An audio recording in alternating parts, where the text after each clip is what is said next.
Welcome to the GMJ podcast, the official podcast of the Georgian Medical Journal Health and Migration series. In this series, we present structured discussions of peer-reviewed contributions published in GMJ, examining their implications for clinical practice, medical education, and health policy.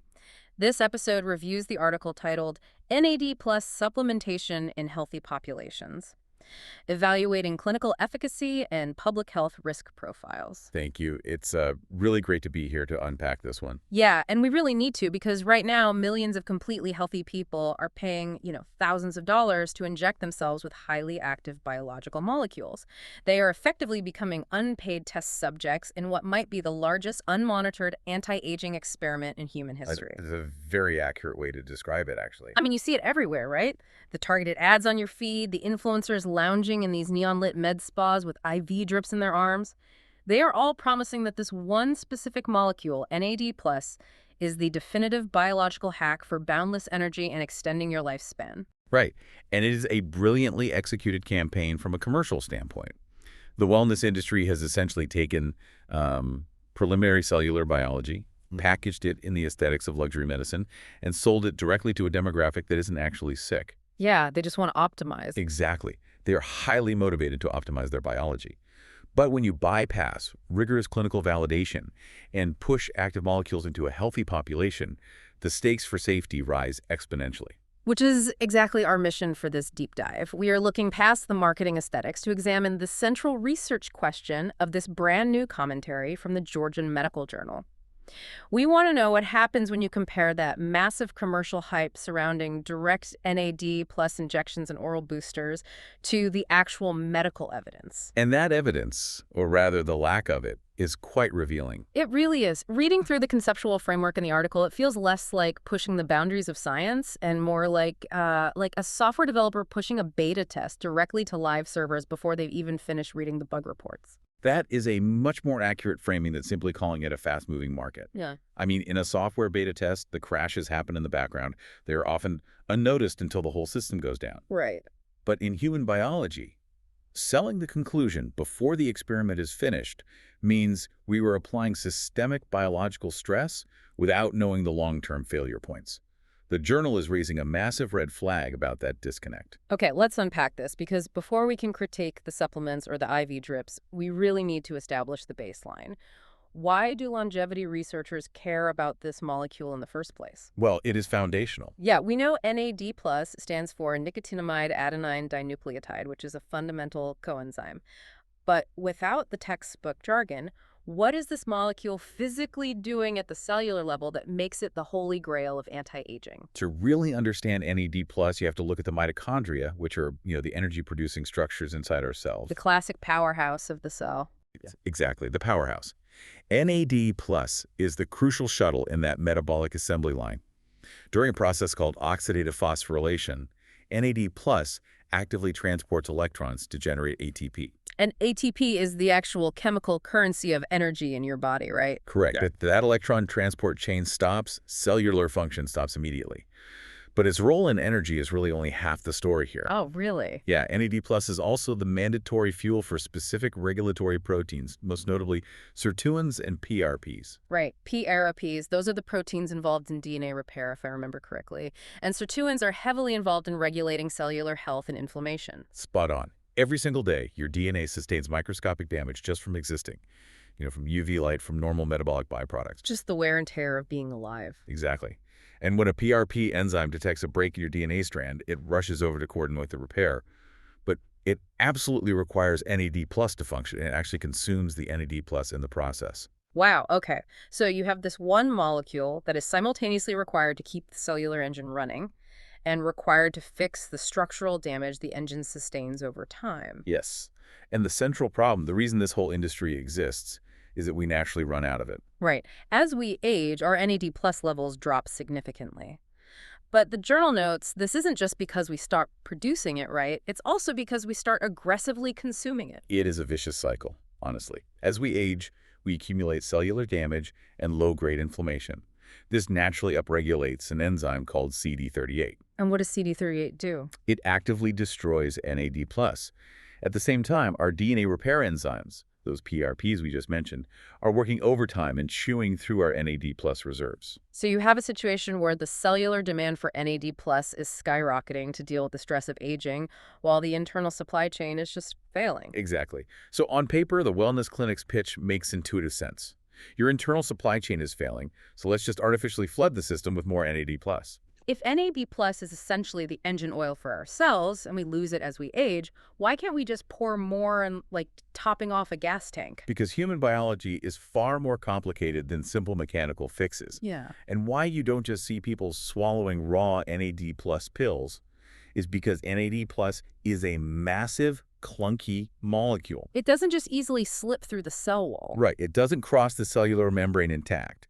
If you ingest NAD+ directly, or even if you inject it via an IV drip, it has to be broken down extracellularly before it can actually get inside the cell where it's needed. Oh, I see. This is the entire reason the supplement market pivoted to precursors, specifically molecules like NR, which is nicotinamide riboside, and NMN, nicotinamide mononucleotide. Okay, so these are basically the raw materials. They are sort of the IKEA flat pack versions of NAD+.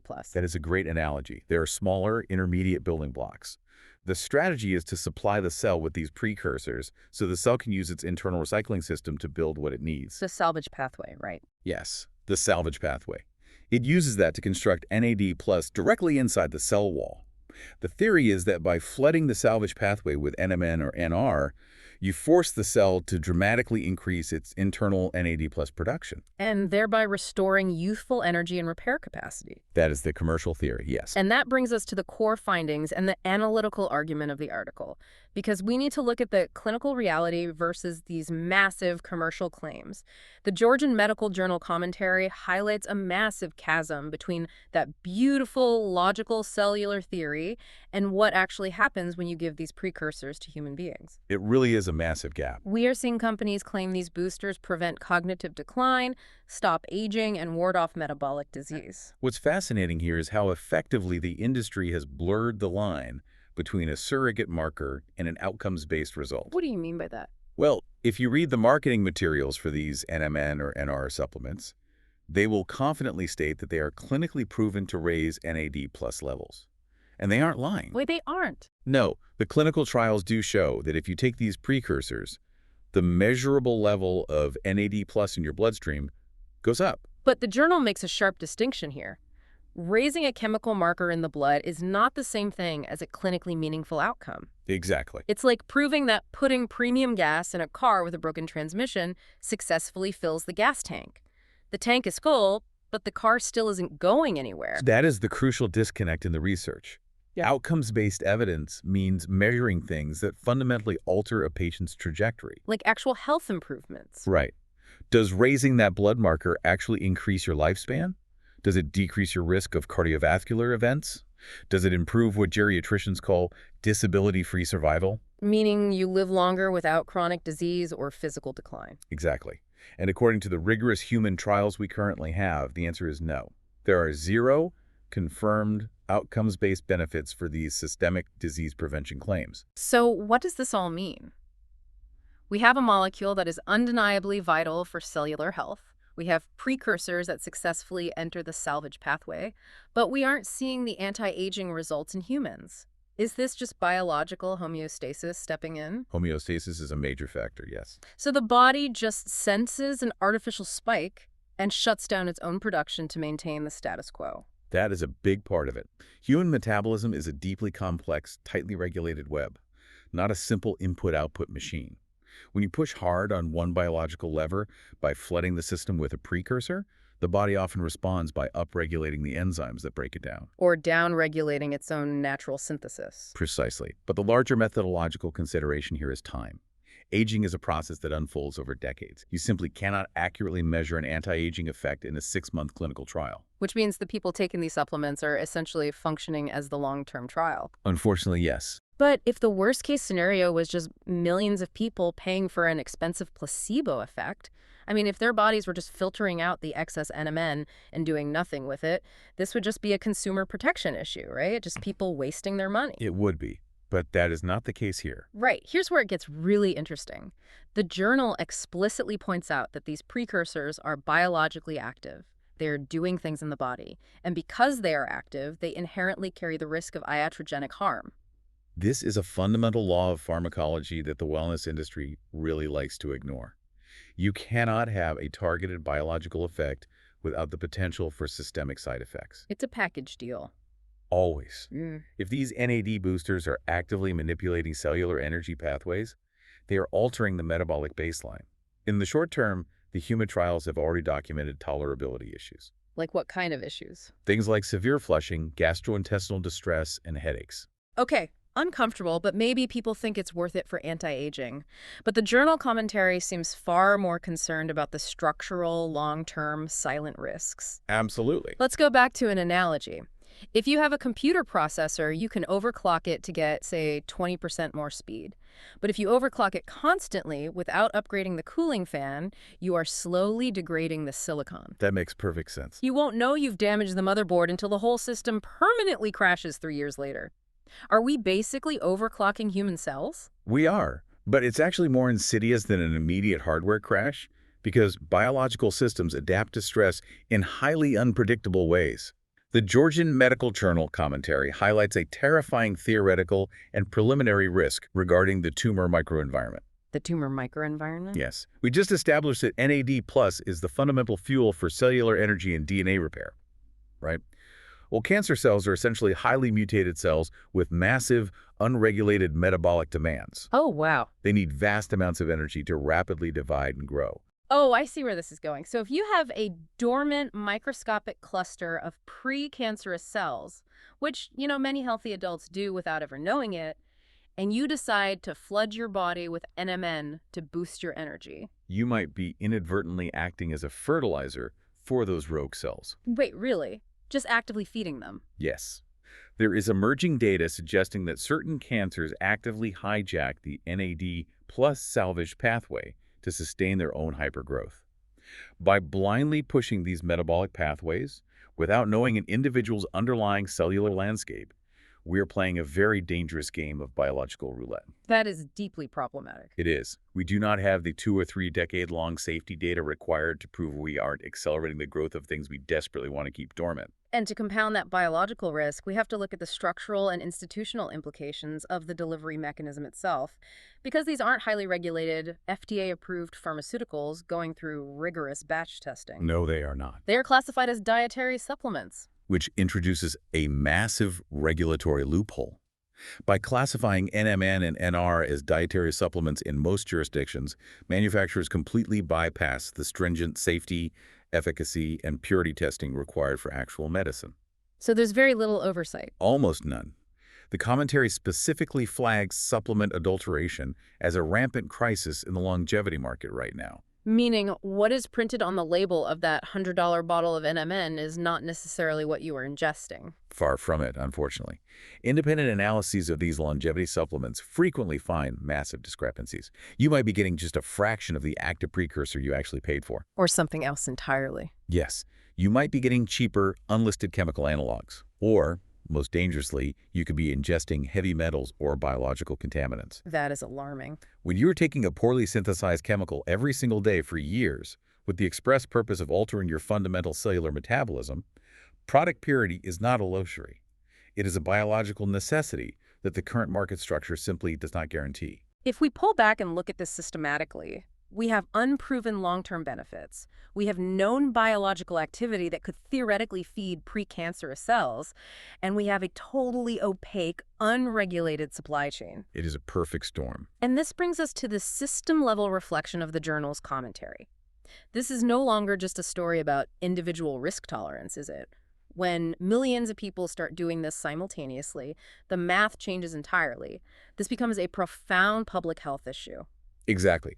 If we connect this to the bigger picture, the article introduces the concept of an unfavorable public health risk profile. Let me make sure I'm following. How does that compare to standard medicine? Well, in traditional medicine, if you have a patient with aggressive late-stage heart disease, you might prescribe a medication with severe known side effects. Because their baseline risk of dying is incredibly high, the potential benefit outweighs the known risk. But the target demographic for NAD boosters isn't dying of heart disease. No. They are healthy 30, 40, and 50-year-olds who just want to optimize their health span. Exactly. their baseline risk of an acute disease event is remarkably low. When you apply a preventative, biologically active intervention to a completely healthy population on a mass scale, the evidentiary bar for safety must be absolute. Because they have so much to lose. Right. Because if a biologically active supplement turns out to increase the risk of a metabolic disorder or accelerate a specific pathology 10 years down the line, you haven't prevented disease, you have actively harmed a healthy population. You have created an iatrogenic public health crisis. You're artificially raising the baseline risk of the entire population with an untested variable. That is the exact systemic risk the authors are pointing out. But the journal commentary doesn't just stop at the physical risks. It dives into behavioral healthcare utilization. How does the sheer volume of commercial noise surrounding these longevity hacks actually change the way people interact with real medicine? Behavioral healthcare utilization is essentially the study of how people make decisions about their medical care. The immense marketing machinery behind the longevity industry acts as a deeply effective distraction. In what way? Consumers are bombarded with sleek, authoritative-sounding claims about NAD plus IV drips and cellular optimization. They begin to internalize the idea that this expensive, highly commercialized intervention is what cutting-edge health actually looks like. Right, so instead of going to their primary care physician to manage a creeping blood pressure issue with a proven, generic, $2 a month medication, they go to a med spa. Yes. They drop $1,000 on an unproven IV drip, assuming that if they just fix their cellular age, the blood pressure will just sort itself out. That is the exact behavioral shift the journal is warning about. People are abandoning the unglamorous, highly effective, evidence-based realities of preventive medicine, things like hypertension management, lipid screening, and routine cancer screenings, for the shiny, unproven promises of the wellness industry. And that must have a cascading effect. It does. This delay in seeking proven care puts an enormous compounded strain on the healthcare system down the line when those unmanaged basic health conditions inevitably progress to acute crises. And we have to acknowledge how this heavily commodifies the pursuit of health span, too. We are seeing a massive bifurcation in health equity. Billions of dollars in consumer spending and venture capital are being diverted into these unproven interventions. It is a massive misallocation of resources. The sheer volume of PR noise makes it incredibly difficult for an average, health-conscious person to decode what actually works. You shouldn't need to read peer-reviewed journals just to figure out if your morning supplement is helping you or quietly increasing your risk profile. The scientific community is currently losing the communication war. The interventions that we know definitively extend health span, consistent sleep architecture, manageable mechanical load through exercise, nutritional density, and basic metabolic screening, they do not have dedicated venture capital backing or sophisticated marketing teams. Right. Nobody's getting rich telling you to go to bed at a reasonable hour. Exactly. NAD boosters and IV drips do have that backing. And when the market is flooded with well-funded misinformation, the foundational public health messages are entirely drowned out. So, synthesizing everything we've pulled from the Georgian Medical Journal commentary today, the underlying biology of NAD+ is undeniably real. It is the metabolic spark plug, it is the fuel for DNA repair, and its decline is intimately linked with how we age. The biology is solid. But the commercial translation of that biology, the NMN pills, the NR boosters, the direct IV drips, is vastly outpacing the rigorous clinical evidence. The gap between the biological theory and the clinical outcomes in humans is currently insurmountable. We are operating in an environment characterized by unproven preventative claims, massive regulatory loopholes regarding product purity, and a profound, terrifying lack of long-term safety data regarding how manipulating these pathways impacts things like tumor growth over decades. We are essentially watching healthy populations being utilized as early adopters for an uncontrolled, mass-scale biological intervention. This raises an important question for regulatory frameworks moving forward. The current system is entirely reactive. Regulators only step in after a dietary supplement has demonstrated acute harm. Which is too late. Way too late. We need a fundamental shift in how we regulate biologically active precursors that are marketed for systemic longevity. If a compound is designed to alter fundamental cellular metabolism, it needs to be evaluated with the same long-term rigor as a pharmaceutical, regardless of whether it's classified as a supplement. It's a structural failure that leaves the consumer holding all the risk. Which brings me to one final, provocative thought for you to mull over. Let's hear it. If our societal desperation to hack the aging process is moving so much faster than our actual peer-reviewed understanding of long-term human biology, are we actually extending our health span? Or are millions of people unwittingly paying a premium for the privilege of participating in a massive, uncontrolled biological experiment with zero oversight?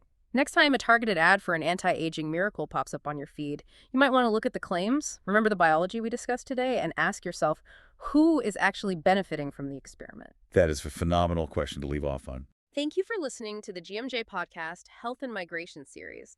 For a full and detailed discussion of the topic presented in this episode, we invite you to consult the original article published in the Georgian Medical Journal. A direct link is provided in the episode description. We look forward to continuing these scholarly discussions in future episodes.